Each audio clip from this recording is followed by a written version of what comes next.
show. Wait, Leslie Rob said what? What? Leslie Rob said what? What she said? What? Leslie Rob said what? Well, hello, everybody, and welcome to another episode of Leslie Said What. Guys, tonight's topic will not disappoint. We have Mr. Chad Forkner coming to talk to us about having ADHD as a teacher. You know, it's so crazy, like, that we all just tend to forget about those things, that's even a thing. You know what I mean? And so I am just so excited that Chad has taken it upon himself to come and talk about this topic of being a teacher and having ADHD. Okay, so as per usual, guys, feel free to drop in your questions and your comments in the comment section. We're going to be talking about a myriad of things, so we want you guys to feel free to chime in with your comments, chime in with your questions, but even more importantly, we want you guys to have a great time. So those of you who are listening via podcast or those of you who are watching, either way, we hope you enjoy. All right, without further ado, let's bring him on. Mr. Chad Forkner. Hey guys. Chad. Hey Leslie, how are you doing? I'm good. How are you? Awesome. I had a day at school, but other than I'm doing good. Yes, was it one of those days, Chad? It was one of those days. Oh my gosh. Have you guys gotten any snow? Because we've all been having snow days lately. Well, we were off for Martin Luther King Jr. on Monday. And we had a big snow, cold snap, of course, like everyone else did. Yeah. And on Tuesday, there wasn't anything on the roads, but schools still closed because down here in Texas, it was so cold. They didn't want the kids to be out on the, the bus stops and standing outside in front of the schools. And our energy company in Texas had to do like rolling blackouts. So we had to also be closed so we're not using up too much energy. Oh, wow. Yeah. Oh my gosh. It cracks me up, like not in a funny way, but like it just always amazes me how cold it can get in Texas. Like very cold. I remember a few years ago, it was crazy, right? It was, yeah. It was Snowmageddon, and we were it was a week long, near 0 degrees, and it was crazy. Oh, I bet. Well, we have Richard in the comments saying, hey there, Richard. Thanks for joining us. Okay, Chad. So, all right, let's just jump right in. Okay. All right. So why don't you tell us who is Mr. Forkner? All right. Well, I am Mr. Forkner. I'm a second grade teacher in Red Oak, Texas, which is not too far south of Dallas. Okay. Maybe 30 minutes south of there. We're kind of a smaller district, but this is my 21st year as a teacher. I started teaching right out of college back in 2002. And was a kindergarten teacher for about 10 years. I was one of the few male kindergarten teachers. Taught first grade for a little bit, second grade, fourth grade for a little bit. Went into SPED. I did resource inclusion support. Got a position doing inclusion, and then got pulled into a behavior unit, which was an interesting experience. Oh, I'm sure. Very stressful. Oh, I'm sure. And then I actually took a little respite from teaching. Okay. Took a year, went to work for CPS and was a caseworker for a year. Decided to come back to teaching, and here I am in second grade. So that's kind of been my journey. Over that time, I went in 2007, got a master's degree in administration, didn't do anything with it. Went back in 2015, got another master's degree in curriculum and instruction, which has helped. Like mixing it up a little. Yeah. So, I'm still in the classroom. Some days are easier than others, but what cracked me up is off air. You said today was one of those days where it made you question everything. Yeah. Don't we all have those days? Challenging day, but I love my kids, my students, and the relationships are what bring me back to school each day. So. Oh, I hear you. It's literally, if we don't have a rapport and a relationship with our students, we'll never make it as teachers. That's right. It doesn't work that way. Now tell me, Chad, you were telling me off air about your unique family. So could you share? Yeah. So during all this time of teaching, my wife and I were foster parents for about 20 years. We had about 40 plus kids come and be a part of our family and stay in our home for Oh, various wow. amounts of time. Shortly after we were married, my wife's name is Shannon. After we were married, we had a lot of fertility issues, ended up adopting. We adopted 5 kids. Our oldest is 19 and he's in a diesel tech school. We have a high school son who plays football. We have a 6th grade daughter, a 4th grade daughter, and then one in kindergarten. Oh, wow. And we're a multiracial family, and that's added a lot of unique perspectives about things, That's professionally and all awesome. that. So Yeah, no, that's awesome. Having a multiracial family and like the foster care and the adoption, the process is always so because my husband and I found out a month after we got married that we couldn't have children. And after finding that out, we had inquired about foster care, but I don't think like my heart just could not do it. Like I would be so attached. So I ended up just basically as a teacher, making my students my kids. So it's mm-hmm. so cool that you were able to do that. That's amazing. I applaud you guys for sure. Yeah, and it added a lot of experience just dealing with kids that have difficult behaviors that come from hard places, dealing with trauma, which now we deal with all the time in the classroom. So a lot of the trainings that I took for foster care have really come into play in the classroom as well. Yeah, no, I get it. And the thing is a lot of times when it comes to foster care and different things like that, and even with our students in general, like who may not be in foster care, who may not have gone through adoption, trauma counseling and learning how to teach students with trauma is essential nowadays. Trauma training has become now across the board a requirement in most districts. Yeah, definitely. Yeah, it's essential. So how's teaching going this year? This year's been going well overall. I really enjoy my campus. I have good administrative support, awesome coworkers. I really enjoy my team that I'm on. We work really well together. I have a great class. We have our days, we have our challenges. Oh yeah, we all do.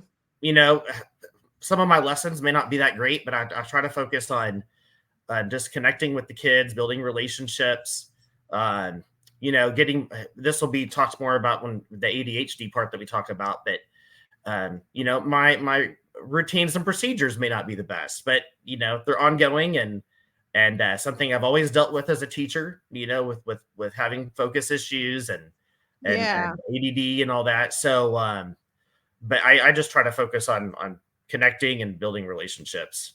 So. And that's so essential. Building like we said earlier, like building a rapport and building relationships with students, it's what's going to keep us teaching. Like it makes all the difference. If we cannot break that, break our ways into that bonding moment, it just, you've lost them before you even got them. Exactly. And you said you teach 2nd grade, correct? This is second grade. It's a good grade. We're still working on how to read and learning from our reading comprehension, adding, subtracting, bigger numbers. So we're kind of getting into 3rd grade, which they have state testing in 3rd grade here in Texas. So that's their first year to be standardized testing. Yeah, we have the STAR test here in Texas.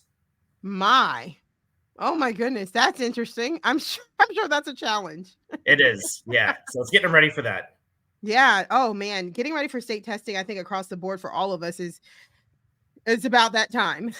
Yes. Yeah, it's because I know like my students, like we are preparing for state testing, I think beginning in March, April. So today their work shifted from like a lot of practical application projects to a lot of, okay, I need you to pay attention. Yeah, exactly. Yeah. So we can get this, get them ready for testing. Okay, so let's talk about the topic, being a teacher who has ADHD. So could you tell us basically what that's like for you? What are some of the challenges you face, your day-to-day? What's it like being a teacher who has ADHD? Yeah, so it's gotten better with age. I'm 46 now. So, I think just being a little older, wiser, having coping mechanisms, strategies to kind of overcome that in teaching, And even in my personal life here at home, just being able to get things done. But, I can remember just the feeling that my head was swirling in the classroom because there's so much, at one time coming at me and all of us as teachers. It was very overwhelming. It was hard for me to, I struggled to establish routines and procedures at the beginning of the school year just because, that's a lot of steps. And so if you're struggling with focus and just being able to stay with that, run, through the course of establishing all that was a challenge. Managing time was a hard thing. Managing paperwork, and having different piles throughout your classroom. Oh yeah. Of things, I know where stuff was, but there was a much better way of course of handling paperwork and getting paperwork done. So all those things were a challenge. But now, medication has helped for sure. Yeah. Just being willing to go to your doctor and talking to your doctor and say, hey, this is what I'm, struggling with, and it's affecting my work. So getting some good medication. Some other things that have helped is I really try to limit the paperwork I accept, so nice. And knowing your boundaries, knowing your limits. I'm trying to limit the paperwork that's entering my classroom. I try to have the kids do a lot of assignments, maybe like on Seesaw or some other online platform. Mm-hmm. Be really choosy about the papers that I grade. What's practice, what can they just go ahead and take home in their take-home folders versus what am I keeping? What am I going to end up taking home and grading? So I'm not getting overwhelmed and, having a long turnaround time to get those papers back to them. Making sure my desk is cleared off at the end of the day. Oh, wow. Yep. So organization. Yeah. So when I come back the next morning, it's not, a bunch of stuff that's still there from the day before. Right. I have gotten better at where I just think 2 steps ahead, so if I get into a moment where, I'm getting distracted or, I get off task or, I have too many, start a task and then move on to something else before I finish. Mm-hmm. I try to think, hey, what are the next 2 things I need to do right now? Not getting ahead of it. Yeah. Not trying to get too far ahead of myself, but okay, I need to, complete this form or, do this task. And then, okay, what are the next 2 things?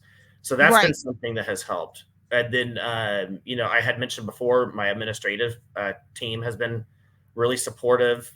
In our district, we have a lot of instructional coaches. Oh, awesome. That I'm working with now that come in and kind of look around your room and say, hey, you might try this, and help you set up systems in your classroom. I've been teaching 21 years and I'm still, there's times I need help with that, setting things up because I forgot something that works that I did before. Yeah. Or, so those are some things that I'm doing. Well, and I know that like my friend, she also has ADHD and she's a teacher. She teaches middle school. And she had mentioned that like she does pretty well with if she takes her medication at like during like first period, she'll take her medicine and then but by the end of like 6th, 7th period, it's worn off. And she says that's when she's like, I can't keep up. Do you find that happens too when your medicine wears off? Yeah, mine usually gets me through the day, and kind of wears off sometime in the evening time. But I just thought, it's the challenge is I'm having to keep these 20 kids focused when I'm, struggling to keep myself focused. Yeah, that's hard. Yeah, and like I said, I've managed to create some things for myself and taking my medication that has helped a lot. So I'm having a much easier time, as a teacher, dealing with attention issues than I used to. So now, is that something that you share with your students about you having ADHD? I do. And there's times where's my stapler? Where did I put this paper? And they know. They tell, oh, you put it right over there. Oh, that's awesome. I had a pen in my ear today. I said, has anyone seen my red pen? It was in my ear. Oh, that's So, awesome. But I bet, you having ADHD and then sharing that with your students, those who have ADHD almost feel kind of seen and feel like, that, hey, I'm just as normal as anybody else, that it's not so foreign, right. And it helps me to have more grace, for kids that struggle with that. As teachers, we can get frustrated with kids that are, messy, Yeah. having trash and papers and stuff everywhere, have trouble getting their work turned in on time, or out of their seats a lot. So it's helped me, to be able to be more patient, to extend more grace to my students that struggle with that also. See, and that's just awesome right there. Just knowing that within yourself. And the thing is my friend was trying to describe to me what it's like if for some reason she forgets her medicine or she doesn't take her medicine. What is a day like that for you as a teacher when you Yeah, I when you mean, don't have access to your medicine for that day? well, so yeah, I take my medicine in the morning, and there's been Mhm. times I've been so distracted that I forgot to take my ADD medicine, which is kind of ironic. Yeah. So I had I had a little baggie. I put, an extra set of medicine in that baggie in my school bag. That was my emergency backup medicine Oh, in case I wow. forgot to do it at home. Oh my gosh, that's awesome. Yes, So it's yeah, awesome to have backup. I mean, I remember she said that they were out of the brand or whatever that they prescribed to her, and so she ended up having to go to school one day without her medicine, and she said it was a mess. yeah. So like You know, what describe that type of day for me. Like if you just don't have access to your medicine that day, what does you that just look feel out like? of sorts. You know the feeling that you have if you like forget your phone at home and you go all day without your Ah. phone. It's just that that feeling that you're going all day having forgotten something really important. Oh, gotcha. That you're kind of out of sorts all day long, and it doesn't set a good tone for the rest of your day.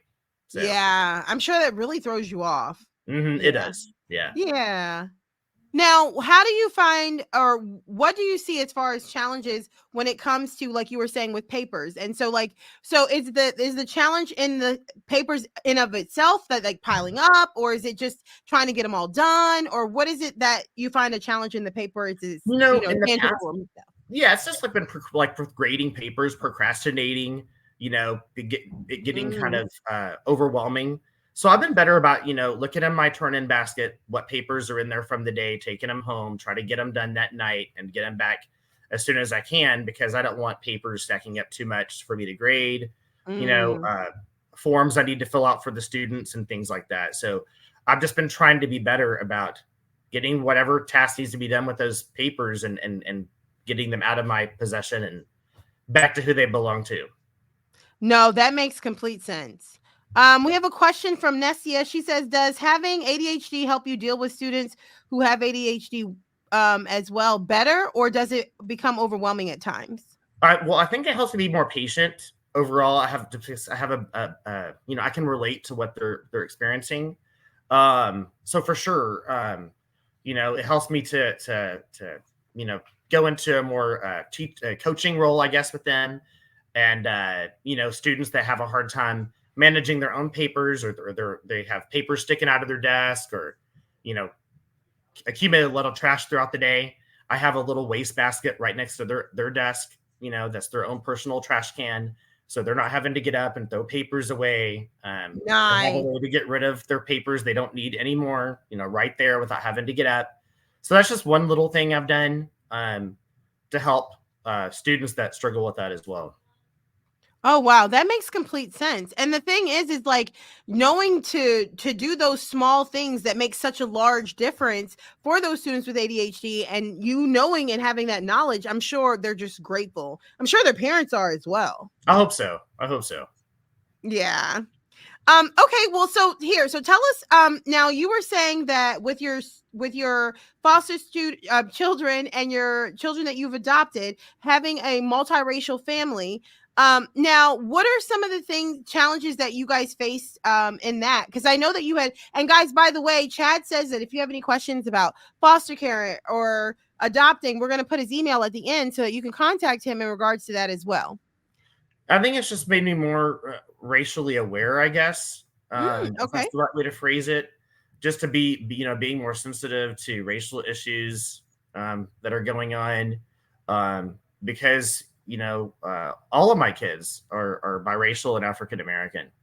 And so, you wouldn't think, that I would, just being a Caucasian male, have a lot of knowledge or being able to relate in that area. But because of my family, how my family is, the experiences that my own kids will or have experienced, makes me more sensitive to that.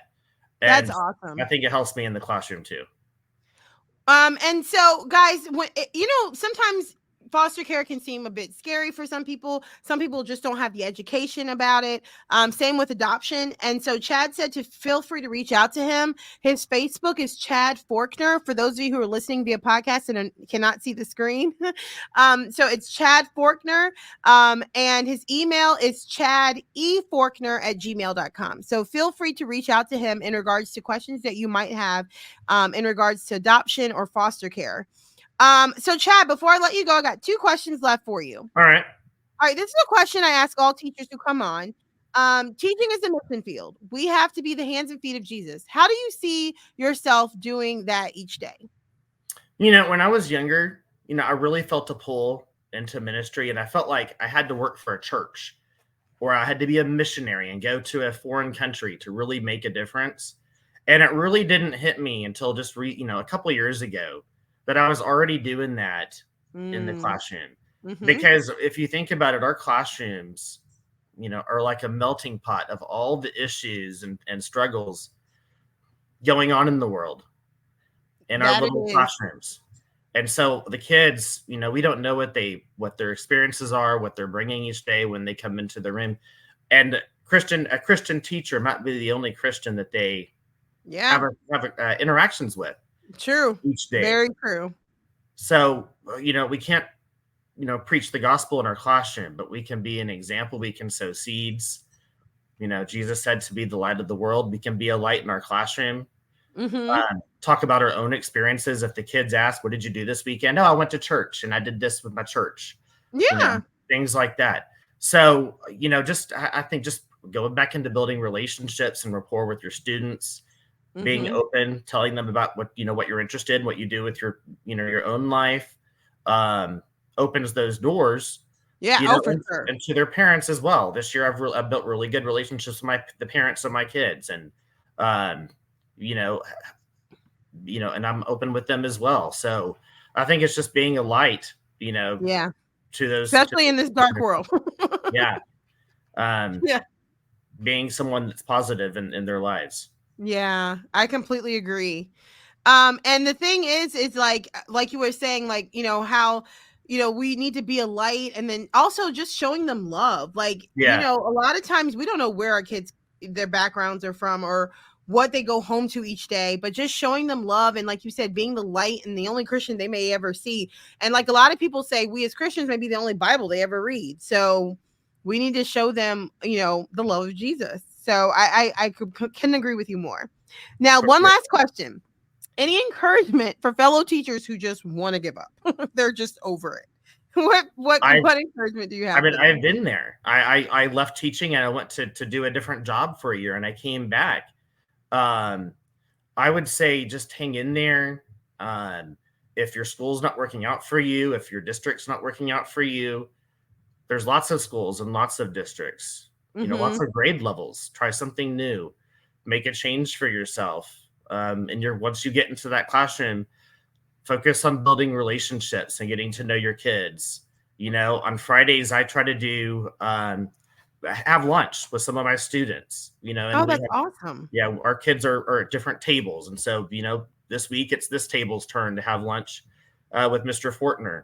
And some of my kids are struggling. I try to set aside a couple of Wednesdays out of the month where I eat lunch individually with those students.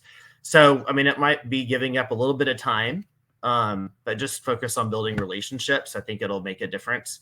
If nothing else, whether it improves behavior or not, I think it makes your job satisfaction going up, just having built relationships. Absolutely. And that's amazing. I love the idea of going to lunch and eat, and the kids get so excited. Like something so simple as you sitting down next to them at lunch and they're like, oh, Mr. Forkner's eating lunch with us, So yes, that does enhance your day to day for sure. And I loved what you said about like sometimes, guys, it's not the job of teaching that's the issue. It may be your district or your school. And it's Yeah. just not a good fit. It may not be that your school or your district is a bad thing. It just maybe it's just not a good fit for you. And that's exactly what happened to me. I was at a school that was just not for me. And then I moved to my school where I am now, and I love my admin, I love my job. You know, teaching it's going to be challenging no matter where you work, but at the same time, if you could build a rapport not only with the students but also with your fellow teachers and with your admin, it makes a Yeah. huge difference. So yeah, so definitely if you're having a hard time at your school or your your district in general, like Chad said, it makes great. That's a great point. Like find your best fit, find a better fit. So it's Absolutely. great. Well, Chad, thank you so much for taking the time to be here and to share.